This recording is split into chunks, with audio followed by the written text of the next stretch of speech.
So what I'd like to do now is give you the framework of the tools that we're using. A little bit of new information for some of you, something that you heard the other night I will repeat. Incidentally, repetition in this work is not only important, it's essential. Because like the Course in Miracles is only saying one thing over and over and over again in 1,000 different ways to access every aspect of the complex ego thought system. You could say this is a journey from the body back to the mind. And this is why I'm inviting you to do this witnessing situation, looking down on the body, saying, you're not the body, we're not the body. The body is actually a projection of the mind, because you can literally see the body in your mind's eye, like when you're dreaming at night. If you imagine yourself at the ceiling and visualizing your body, you're seeing it, but not with your eyes, you're seeing it with your mind. So this is a journey of going from the body back to the mind, where the peace is. So I'm going to start at the bodily level with the breath. So the two tools that we have are the breath and the mind. So we can train the mind and we can use the breath, I think, very usefully in this process. The Course in Miracles never talks about the breath, because it's only working on the mind level. But I think the breath is a very helpful tool to help us get back to the mind. Primarily because most of our blocks are unconscious. About 99% of our blocks are unconscious. And the breath is a very good way to bring them from the unconscious to the conscious level so that we can heal our mind. I've been reading this very interesting book this last week called Exhale, an overview of breath work. You know, I've been teaching breath work for 25 years, and I suddenly thought, I better learn a bit about breath. So I'd like to share what I said to the group on Thursday, because I think it's of interest. Now we're talking on a very physiological level now. One of the most important ways for the body to eliminate waste products is through the breath. Only 3% of all waste products are eliminated through the feces. That's what it says. 7% through urine, 20% through the skin, and 70% is eliminated through exhalation. So the vast majority of our toxic material is eliminated through our breath. If a person does not breathe enough air, the blood cannot be completely cleaned. This means that waste products that should have been eliminated through oxygenation are brought back into the body. So instead of enriching the body, it toxifies the body. So if you're not breathing enough, you get sick.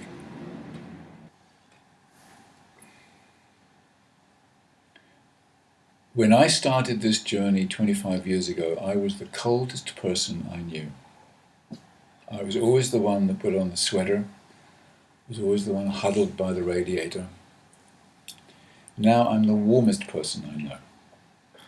I'm always the one that has to take the sweater off first. I don't think I've been sick since I can remember. The last time I had a cold, I think it lasted 24 hours, and that was several years ago. So basically I haven't been sick since I started rebirthing.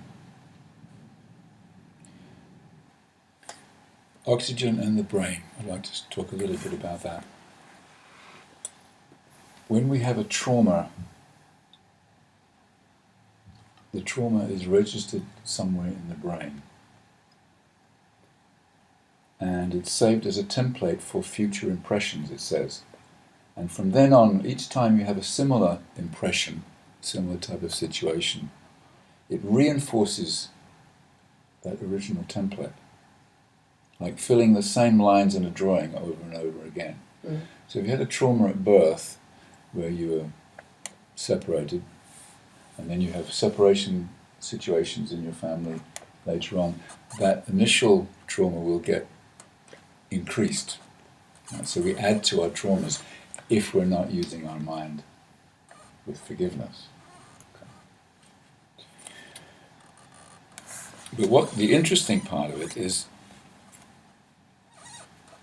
why breathwork is so good compared with some other forms of therapy. And the reason is the brain is divided into three main sections. One is to do with the reptilian brain, which is fully formed at birth. It's the only part of the brain that's fully formed. This is the fight or flight survival brain. It's fully formed at birth.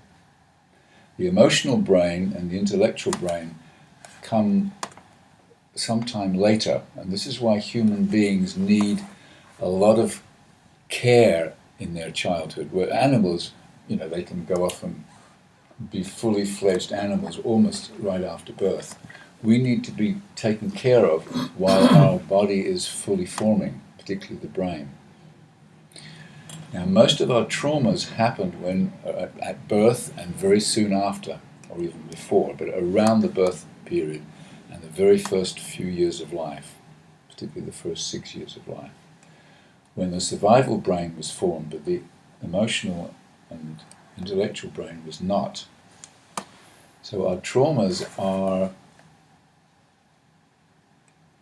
at a non-verbal level, pre-verbal, pre-emotional. When you release birth, it's not an emotional experience, it's a physical experience. Am I going to live, am I going to die kind of experience.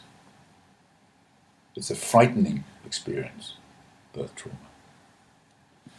On a physiological level, not an emotional level and not an intellectual level, although we are making up our mind on a cellular level at birth.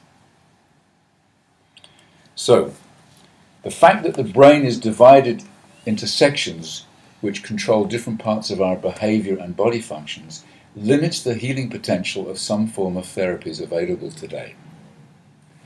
To talk about problems, as in counseling, means accessing the cortex, the front part of the brain, which is only the intellectual brain. Therapy, which includes intense emotional catharsis, like screaming and banging pillows and stuff, allows access in addition to the cognitive emotional brain. However, body therapies and breathwork also provide access to the oldest parts of the brain. Trying to use psychoanalysis to reach the oldest parts of the brain, for instance, can only mean indirect access, so it's very hit and miss. However, as we've seen earlier, to permanently heal a physical and psychological problem may require just such access to the oldest parts of the brain in order to change the very roots of the problem. And most of our work in therapy and other forms of help tend to access the more superficial level. So they're not permanent, they're not deep enough. Since breathwork mainly influences the brain through a change in the oxygen intake, this allows access to all parts of the brain. If you're breathing more, you're oxygenating the whole brain. So you can now access the reptilian brain, where the traumas are stuck. This means that breathwork provides a versatile and powerful tool for healing the body and the psyche. That's why it's so powerful. That's why you have experiences like you had the other night. We don't remember our birth on a mental level. In fact, very few people have a pictorial memory of birth. Very, very few. I've only known 2 or 3 in all my years of doing this work. But we certainly remember it on a cellular level. In fact, our whole life is based on our birth experience. We are reliving birth in every moment. Tell me how you were born, I'll tell you how you're living your life. Tell me how you're living your life, I can tell you how you were born. It's such an impactful experience. Can you imagine you're inside your mother's body with all your needs met? Touch, oxygen, particularly oxygen, nutrients, and then you come out into the world, into the cold air for the first time. You'd be making up your mind how it is to be in a body, right there. And for most of us, it was pretty traumatic. And these decisions that we are making at a cellular level become the foundation for this lifetime.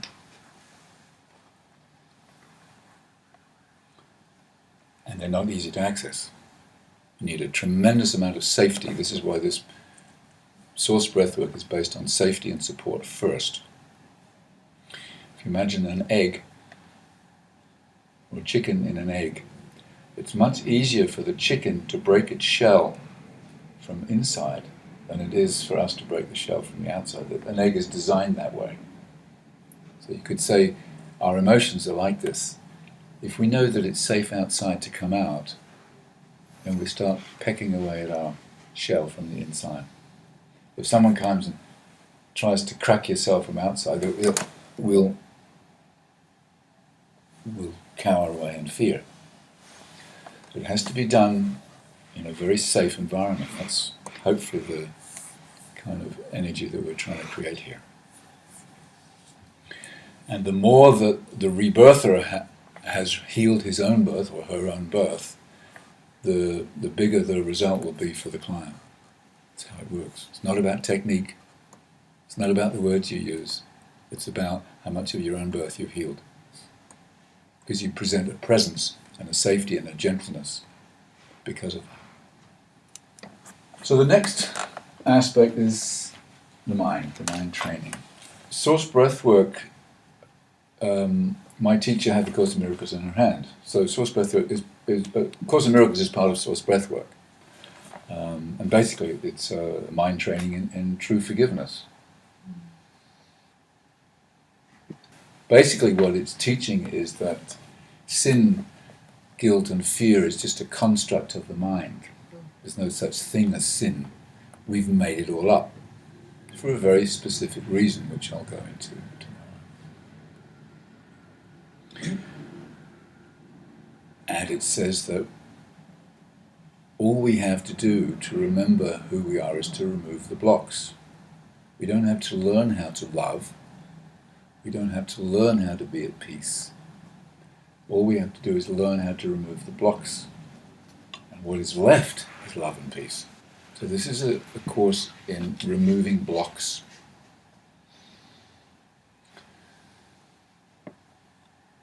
And you could say, is birth trauma a block? Well, yes and no. Birth trauma is an energy blockage in the system, in the body, but it's really the thoughts and beliefs attached to that are the blocks. And what I notice is that after releasing most of my energy blocks, there still may be one or two more, I'm pretty sure there are, but I've released a lot of my birth and early childhood trauma. And once that's released, once all that years and years of crying that I went through, years and years of fear, then the real work begins. And the real work is with the mind. And this teaching tells us that what we have perceived, how we think the world is, or what we think the world is completely wrong. It's a bit like the Matrix movie, where these bodies are living a life only to discover that there's a whole other reality that we occasionally get glimpses of. Susanna had a glimpse of her true self the other night, and very often you can, during rebirthing sessions, have a glimpse of some other experience that we've almost forgotten. But it's that slight memory of it that brings us here together in this room. somewhere in our minds we know there's another way. There's something else that I can sense but can't remember, that keeps us searching. But the ego is very clever and it keeps us searching in the wrong places. So we go down all these rabbit holes until eventually we say to ourselves, no, there must be another way. And then we find a teaching like this that resonates with our kind of higher self. But as I said, most of what we've ever learned has led us down the wrong rabbit holes. Almost everything we've ever learned. So we gradually have to undo our whole training, our whole life's training, maybe lifetimes of training. Because what we have become has become ourselves, like what I call Douglas, this body, and his belief system is what I call Douglas. The whole mind training is getting back to the witness state so that we can choose the other voice that's in our minds that we've almost forgotten. So we have two voices. We have the ego, Douglas voice. It says, you know, it's me or you guys. You're the bad guy, I'm the innocent victim. But there's another voice that I've almost blocked. And the mind training is to get back to the part of the mind that can choose between these two voices.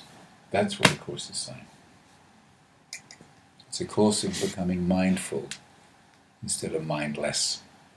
All our thoughts here are not our true thoughts. They're just loops. They're little programs that we've set up. You know, our envy loops, our righteousness loops, our attacking loops, our defensive loops. They go round and round and round. Giving in order to get loops. Feeling guilty in other people's apartment loops. Hundreds and hundreds of little loops. They keep us busy thinking all the time. And once we start witnessing these loops, they gradually start to fade away. And then you start to experience peace, because now you're accessing this other voice, which is spirit, which is your higher self. So when you say mind, can you clarify? What do you mean by that? Most of what we hear about in the world when it talks about the mind is actually talking about some aspect of the brain. The mind is the one that's watching yourself choosing a thought. You could call it the decision maker. The part of the mind that's choosing between separation and oneness. Separation is the ego, oneness is spirit. So we literally have, this is just a metaphor, there aren't three bits of the mind, you know, but you could call it a part of the mind that's choosing between two voices, separation or connection. That's how simple it is. Most of the time, we're unconsciously choosing separation, and we blocked off the chooser. We didn't even know we had one. So the first step is to get back to the chooser or the decision maker, and we're reminded that there is another voice that we can listen to. And this takes practice and discernment, moment by moment by moment. And that's what the training is about. And you start to recognize more and more whether you're choosing separation or oneness. So the only other thing really to say about it is what is the connection between breathwork and the Course in Miracles? You know, why breathwork with the Course in Miracles? Because the Course in Miracles is not about the body, it's about the mind. But if you look at the word inspire in the English dictionary, can anyone tell me what it would say? What's the definition of the word inspire? In spirit. Well, yeah, that's the foundation of the word. It won't say that in... Well, it might be in a good dictionary.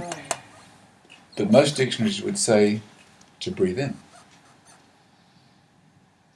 The opposite of expire. Expire is to breathe out. So in spirit or not in spirit.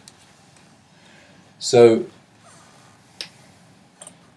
it has been known for thousands of years when the English language was formed, not only English but other languages. I think it's similar in Spanish and Danish.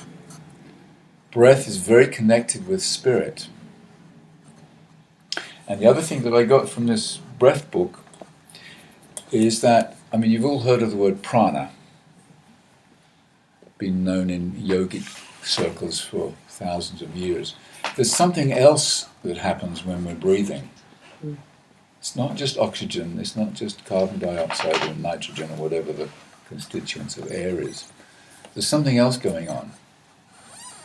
And what this lady says is that it's called prana. There's a cosmic energy or universal energy or God energy, whatever it is, that we're actually bringing in when we breathe.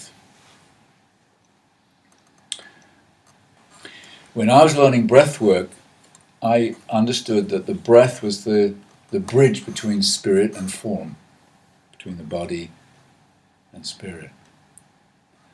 What seems to happen is that when we breathe, we have these insights, these aha experiences, these glimpses of our true self. They come and they go. I notice you had a day that wasn't quite as good as that day, and this is very often happens. As I said on Thursday, these glimpses are very valuable because they remind us that there is another part of us that we've forgotten, that we can access all the time eventually when we've removed all our blocks. So prana is spirit. But the great advantage of breath work is bringing the unconscious to the conscious, because it's all about looking. If you have nothing to look at, how can you heal your mind? Most of our thoughts, most of our loops and patterns are hidden. Most of our beliefs are hidden. You cannot heal them until you can see them. It's the looking that's the undoing process, providing we look gently. If we judge them, we all have patterns. We all have sin in our belief system. We all have guilt. We all have fear. But we think we're special. We think we're walking around thinking we're the only ones that have this. Everyone has it. Okay.